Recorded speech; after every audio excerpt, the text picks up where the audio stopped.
Yo, yo, yo, what is up, my people?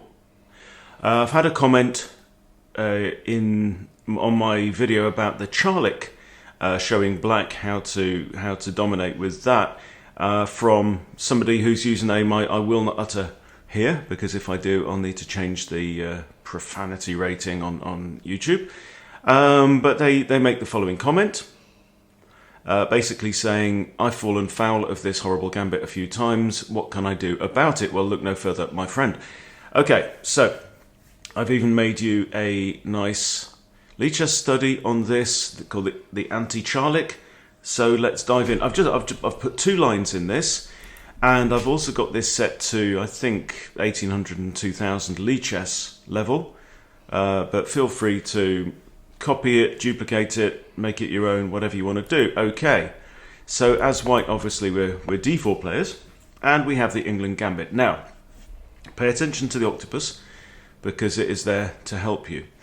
It says you should take the offered pawn. Any other move is worse than taking the pawn. Knight c3 and e3 are okay, but d takes e5 gives white a distinct edge, so we go and do that. Now, do you know the golden rule of gambits? If in doubt, take the first pawn, but don't take the second pawn, right?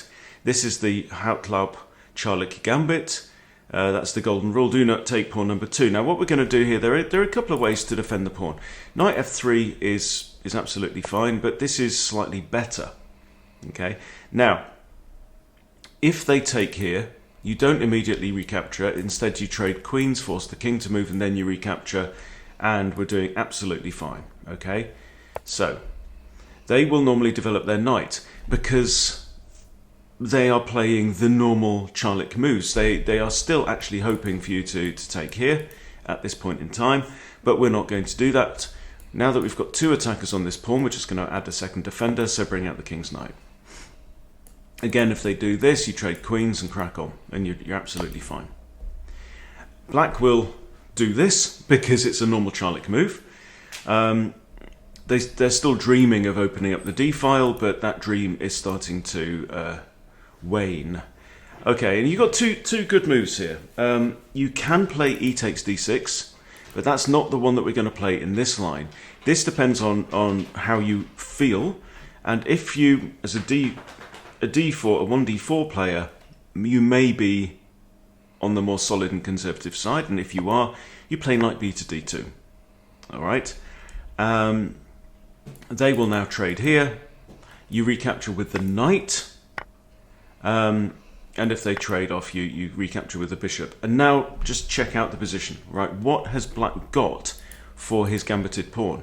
Notice we have 1 central pawn, black has none, right? They've got a bishop out in the board, and that's it. That's all they've got. Nothing at all. We've got 2 pieces developed. We have an e-pawn, and I mean probably the best next move here from white is f3. h3 is also fine. So black's got nothing and just doesn't win very often from this position. Okay, so that's the solid approach, which you may like, but hold on to your wobbly bits, tape them down, because the spicy line is an absolute scream, right? Not kidding. Okay, d4, e5. What do? We take the first pawn. Do we take the second pawn? Hell no. Bishop, right? Okay, they attack the pawn a second time. Knight, fair enough. Okay, now at this point we can trade. And trading takes us into a, well, you will see. Okay, now, important. If they don't find this move, queen f6, they are just worse. They simply worse, right? And it looks like black's kind of okay here. You know, yes, we're up 2 pawns, but surely they're going to get this pawn back because they've got 3 attackers on that pawn. They're also attacking our bishop on f4, okay? But think again. Okay, so what we're going to do, we're going to defend the bishop. That's far more important. And then black goes, all right, these are by all the most common moves by strong intermediate players, okay? Black goes, oh look, a free pawn. Okay, we don't care about that. We don't care about that. What we're going to do is we're going to develop this knight, discovered defense of the rook by our queen. And obviously we can't put the knight there because queen takes, right, with check. So it has to be knight b to d7. And now black doesn't know what to do. So let's see what they... So they castle long because they're a Charlick player, and that's what Charlick players do. Charlick players castle long. Okay, now, forget about Andy. Andy is just mincemeat, okay? Oh, right? Oh, you want another pawn, do you? Fine. I'm going to develop my bishop with a check. No, it's not a check, with an attack, right? Now, remember this pawn here that we thought was going to be lost? You punch through now with that pawn, attacking the rook. Their most common move is to lift the rook, okay? And now what? Have a think, if you want to. But the best move here is actually rook b5. The queen has relatively few moves here.